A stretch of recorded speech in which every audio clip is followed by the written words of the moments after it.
Final lesson और criticism plan के अंतर्गत आज हम केमिस्ट्री में टॉपिक लीजिए अपने तत्व, जिसको पढ़ाने जा रही है। मेरा नाम जया कश्यप है और आज का हमारा प्रकरण है तत्व। सबसे पहले तत्व का परिचय। ऐसे शुद्ध पदार्थ जो केवल एक ही तरीके के परमाणुओं से बने होते हैं उन्हें तत्व कहा जाता है। तत्वों का और अधिक सरल पदार्थों में विभाजन संभव नहीं होता है। सभी तत्वों को आवर्त सारणी के माध्यम से प्रदर्शित किया जाता है। तत्वों के कुछ उदाहरण है लोहा, सोना, आयोडीन, क्लोरीन, सिलिकॉन आदि। मेरा दूसरा शिक्षण बिंदु है तत्वों के प्रकार। तत्व तीन प्रकार के होते हैं, धातु, अधातु और उपधातु। ये इन्हें इनके गुणधर्मों के आधार पर बांटा गया है। सबसे पहला प्रकार है धातु। धातुएं सतह पर चमकीली होती हैं। इनमें आघात वर्धनीयता और तन्यता का गुण पाया जाता है। ये विद्युत और ऊष्मा के सुचालक होते हैं। इनका उपयोग बर्तन बनाने में किया जाता है। इसके अतिरिक्त जितने भी सोने और चांदी के आभूषण बनते हैं सभी धातु की श्रेणी में आते हैं। जो सिक्के हम उपयोग में लेते हैं वो भी धातुओं से ही निर्मित होते हैं। इसके अलावा इलेक्ट्रिसिटी की जितनी भी सप्लाई होती है उसमें जो भी कॉपर के वायर यूज होते हैं वो सारे कॉपर धातु की कैटेगरी में ही आते हैं।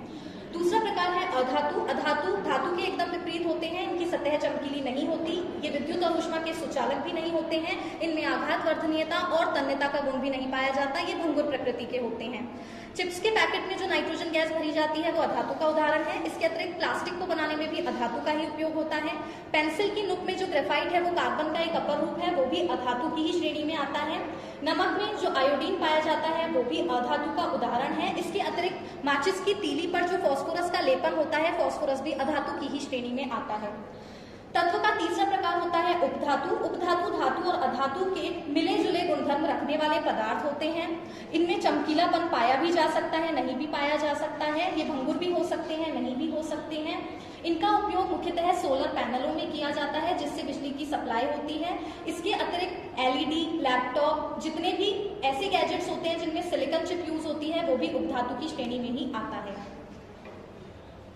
अब हम चलते हैं उपधातुओं के महत्व की ओर। उपधातु तत्वों के महत्व की ओर। इनमें धातुओं का उपयोग मुख्यतः विनिर्माण कार्यों में, उद्योगों में, परिवहन में, आभूषण, सुरक्षा उपकरण, बर्तनों को बनाने में, सिक्कों के निर्माण में और जितने भी विद्युत उपकरण हैं उन सभी में होता है। दूसरा है अधातु।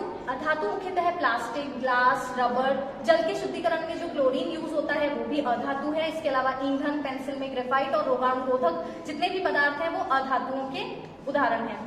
उपधातुओं का उपयोग अर्धचालकों के निर्माण में होता है। मिश्र धातुओं को बनाने में भी उपधातु ही काम में आते हैं। आतिशबाजी में उपधातुओं का यूज होता है, बोरोन का। जैविक एजेंट उपधातुओं से बनाए जाते हैं। इसके अलावा सोलर सेल में भी उपधातु का उपयोग होता है और कंप्यूटर चिप में जो सिलिकॉन होता है वो भी उपधातु का ही उदाहरण है।